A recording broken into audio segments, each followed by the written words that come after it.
മറ്റേ ചന്ദ്രന്റെ വൈഫായ മറ്റേ സൂര്യബോസും ചന്ദ്രന്റെ വൈഫായ സൂര്യബോസാ? അല്ലല്ല, ചന്ദ്രന്റെ വൈഫായ അലീനയും മോനായ സൂര്യബോസും കൂടെ വന്നായിരുന്നേ. ആ നിനക്കറിയാലോ അവരെ അല്ലേ? പിന്നെ അപ്പം അവർ രണ്ടുപേരും ഇങ്ങനെ നിൽക്കുന്ന ഞാൻ ഇങ്ങനെ കുറെ ഇങ്ങനെ ആലോചിച്ച സമയത്ത് കിട്ടി ഞാൻ ഇങ്ങനെ പക്ഷെ എന്താണെന്നറിയാവോ, ഞാൻ നേരത്തെ പറഞ്ഞ കണക്ക് ആ ഒരു ഉപമാനം ഇല്ല, ബൂസിന് കിട്ടുന്ന ടെന്നീസ് ബോൾ കണക്കാണ് ഈ അലീനയും കുഞ്ഞും. മനസ്സിലായോ?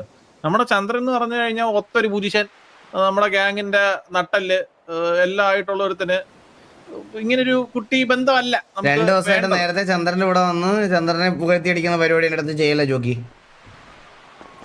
ഇതൊക്കെ PR ആയിട്ട് കട്ടായി വരും. എനിക്ക് തോന്നുന്നു നിങ്ങൾ ഇതൊക്കെ പറഞ്ഞിട്ട് അങ്ങ് പോകും.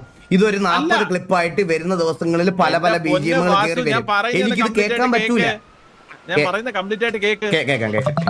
അപ്പം ഞാൻ ആലോചിക്കുന്നത് എന്താന്ന് വെച്ച് കഴിഞ്ഞാൽ നമുക്ക് ഈ അലീനയുടെയും ചന്ദ്രന്റെയും കല്യാണം നടത്തി